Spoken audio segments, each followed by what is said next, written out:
All right, welcome back to another episode of the Esports Colosseum. Long time since the last one, but an interesting one today. We've got Matty on, Skrapz, as everybody will know him. Formerly of Unilad, now of Red Reserve, which has just been announced, of course. Previously, just recorded this video. Obviously, I know what's going on because I'm in on the intel. Matty, how's things going? New team, feeling good about it? I'm good, thanks. Yeah, obviously we scrimmed last night for the first time. Played like 3 sets, and it was really good. Things look good, so I'm buzzing. To be honest, team now it's all 4 players. You know, the top 10. I'm looking forward to the next event. Cool. So, I mean, you've already sort of explained this to me, but like in terms of like how did the ball get rolling with this change that's eventually come in?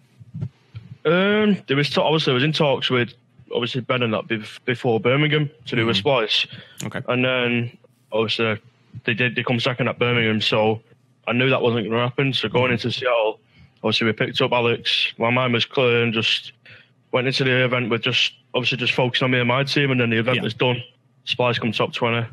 Obviously, Red come top 8, which isn't too bad at all, but they had problems with in-game, and Splice were always in a split, so I was just on a plane home, like Joe and Ben, but even the Sunday night, I was on a plane home, I got an offer off both teams, and, you know, it's a hard decision. I lent to Red at one point at the start, and then obviously I was on the edge of signing with Splice, and then I got a message off the owner of Red, saying, look, give me an hour, and we'll get it sorted, so now I'm in Red. So I mean, we've chatted about this as well, and so was Red your preferred choice in the end between these two? What it was with Red was it was just going straight into doing what I do. Like Reese mainly are probably one of the best ARs in the game. Mm-hmm. You've got Trey, everybody knows what Trey's like, and you've got Joe. He's probably the best S&D CTF player in the game. So I always leant towards Red, but then again, like Spice have got 3 players who are in the exact same level. Where it was just like Ben was going to flex, I was main subbing. Mm-hmm. I know, and just things wasn't. It was just a lot more understandable for me to join Red. So that was the only reason why I went towards Red. It was nothing to do with that team's better than that team. Yeah, it was that Red feeling. So I just went with Red. Yeah, I mean, obviously you get along with all the boys in there as well, which is always good. Now, we seen on the podcast, well, it would have been last night, and everyone's sort of bigging you up to say, you know, you're going to come in and like what they're losing in Josh, they're getting you for the kills side of things. Now, do you think that's something that you're going to have to change your game for when you go over to Red? Because, I mean, when you were in Unilad, it was mostly like, all right, okay, so you have to put up a lot of the slaying because, I mean, no disrespect to the lads on Unilad, maybe not of the caliber of Red. But now you're going into Red, do you think you have to assume that kill a lot role, or do you need to maybe adapt your role a little bit with a different team? I think now joining Red, I think, like last night we scrimmed and Trey was like negative. It was like negative 10, 15. Yeah, sure. And he's negative 10, 15, and we're winning them up by 150 points. So that tells you a lot, really. Like, if Trey's being able to do that and we're winning by 150 points, like I know another thing as well. I know I can have a bad map, and I can rely on Reese. I'm not saying I could in my old team because all of us are good and they're capable, but like in this team, there's just more trust. Like I know Reese can go off, Trey can go off, Joe can go off. Like I feel like so much more laid back. I'm obviously still going to be doing what I'm doing, getting up. I'm just getting all my kills and whatnot, making plays. But now I feel like if I have a bad map, like I know that Reese, Trey are going to back it up with what they're doing on the map. So I'm not too worried about thinking, fuck, when I'm negative 10 and we're down by 150 points, I know that that's not going to be the case unless all 4 of us are playing shit. Then obviously it's a totally different story. So on this team, I think it's just more trust. People being able to go off just explosive. So I'm looking forward to it.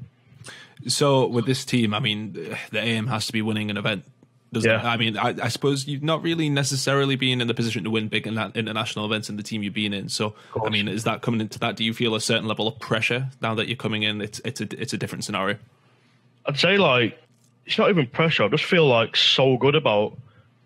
I've just got a proper mad feeling that going into these events now, I've just got a really good chance. You know, just on that Sunday, just being that person lifting the trophy. I can just see it. I can picture it already, just happening. Like. I'm proper excited for it because all 4 players we're on the same page. We know we're all here for one reason, and that's to win. And with the caliber on this team, it's more than capable. So, first event is actually just going to be Pro League, isn't it? So, I think things get started. Your Division A. Yeah, Division A. Yeah, Division A. So, like, I mean, going into that division now, that mixes things up a little bit. But do you think that's a good level of practice to have? Because you're going to be playing against so many different teams. I think obviously the Pro League is probably the best practice you get all year, because you're constantly playing. You're out there for 2 weeks competing against all the best teams. So I think being in the Pro League, especially being in the first week and not sitting here for an extra 2 weeks, I think it's going to be good for us playing against all these teams. I'm excited. When do you go off to Pro League?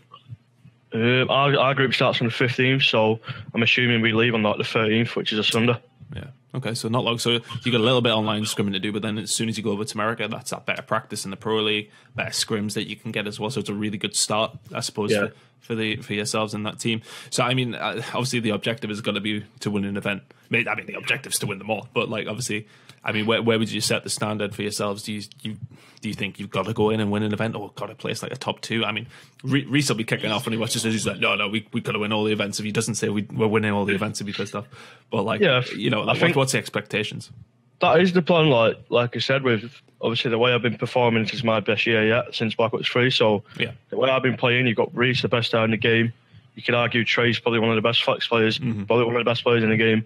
And like I said, Joe's one of your best S&D/CTF players, and he can still go off in our points. So, like, if you watch the old team with Josh, like, another good thing about now this team, everybody gets along, everybody likes each other, which plays a big part in winning. So, I think now I wouldn't be surprised if we didn't win an event, but I would be surprised if we didn't win an event because of how good this team is. Yeah. All it takes now, I felt like yesterday when scrimmage, like all it takes now is for me to make sure like everything I'm doing is what I'm supposed to be doing. Like yesterday, obviously, I'm not having to change a lot of things, like just a little things like start-offs and whatnot, which is obviously why we're playing 3 scrims a night, which is fine.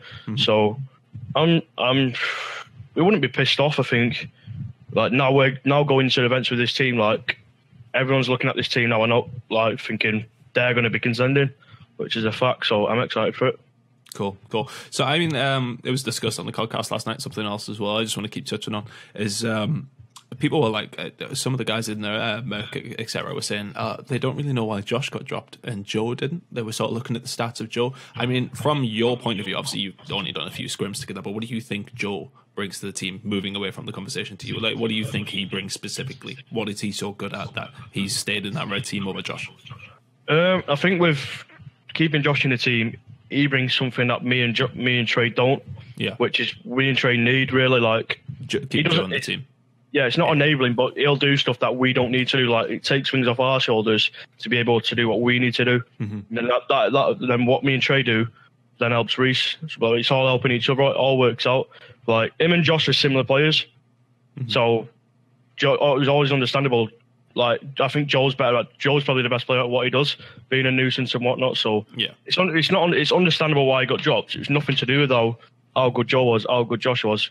Like they've already said, it was out of game stuff why they dropped Josh. There was nothing to do with in game. So I think go on. Yeah, so was that just like the team not getting along and things like that? Yeah, it was out of game stuff why Josh got dropped. But I think having Josh and Joe on the same team is like they're not both very inconsistent, but like both of them are capable of having a shit map, and you've got to rely on Trey and Reese going off. Whereas now you can have one inconsistent player, but if Joe's inconsistent in respawn, that's fine because then you've got me, Trey, and Reese who are all capable of exploding in any game mode. So I think like separating them two is not only good for us. I think it'll help. For example, if like Josh is joining Splice, so I think that'll help them out. I think he is joining Splice, so is that the intel? Is that the intel? Yeah. Oh, okay. So I think that'll help their team out a lot. Okay, well we'll see what happens with that one. So you're gonna obviously going to be going against your twin. You're gonna be going against Brad.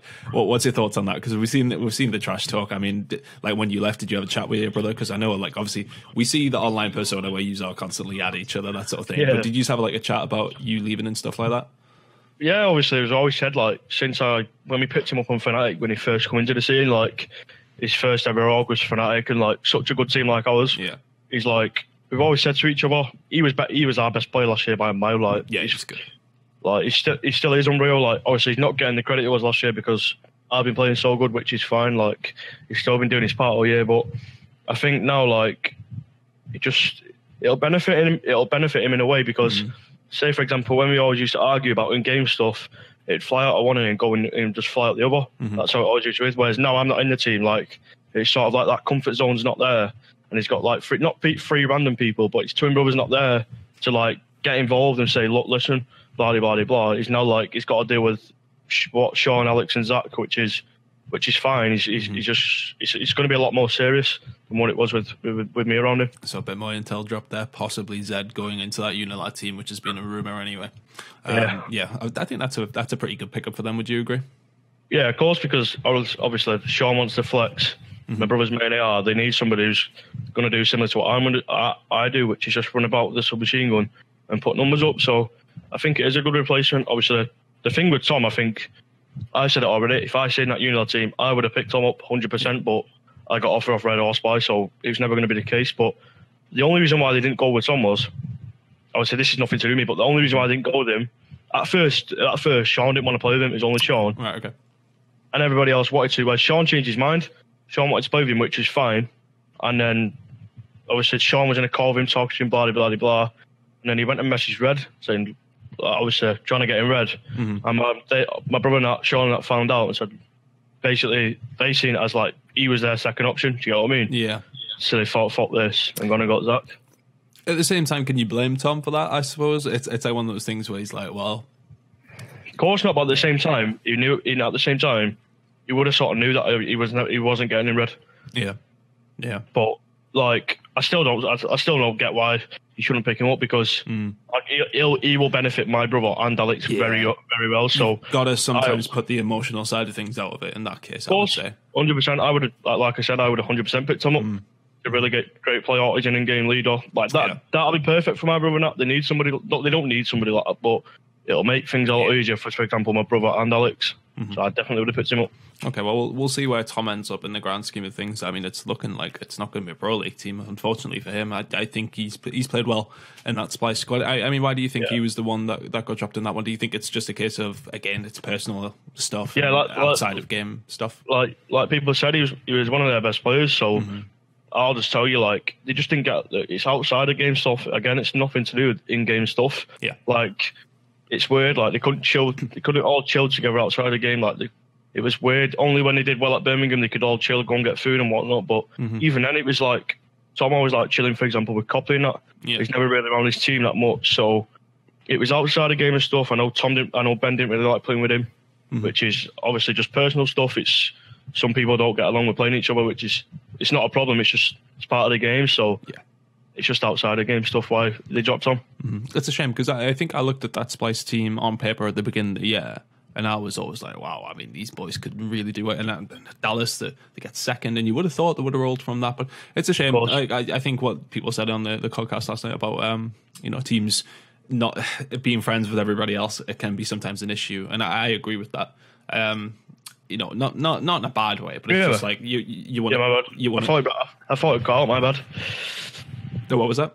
I thought it cut out, that's my bad. I thought the call dropped. Oh no! It's we're still here. But what I was saying is, I think from what they said on the podcast last night about players being like teams being friends with other teams and things like that, it can sometimes detriment you. And I suppose that probably is the case in this one, where people are being friends and maybe prioritizing hanging out with their friends at events rather than hanging out with their teammates. Yeah, it is quite bad at events. Like people are like not really chilling with the teams and always wanting to chill with other players, which then leads to people talking shit about their teammates, which then gets back to their teammates, and which it just doesn't end well, which it shouldn't be the case. Like, people having digs at your teammates. Like, for example, if someone has a bad map, they have a bad map, like, shit happens, everybody has them, so you just got to take it on the chin and just keep what happens between your team. So, obviously, it happens in the game. Well, so I'm going to leave it at that because there's not much else to say. I want you boys to go and do the talking on in the game. You know, I'm super excited to see you guys play in season 2. Ever since I heard about this one going through, I've always been. I've been in the teams, be like, "Mate, what's going on? Is it happening? Is it happening?" You know, I'm excited for it. I'm really happy for you actually to see it go through. Because I've been an advocate of saying like, get Matty on one of these two teams, Splice or Red, and see what happens. Because of course, I think it'll go well.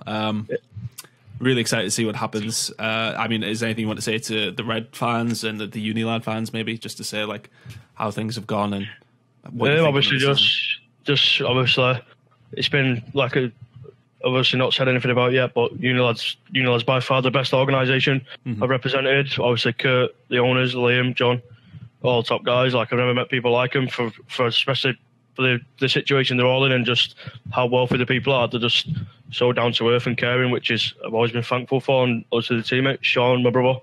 Obviously my brother's my brother. Alex, he's only just come in, but obviously thanks to them and just obviously everybody who supports me. I hope you carry on supporting me and Red throughout the rest of the year.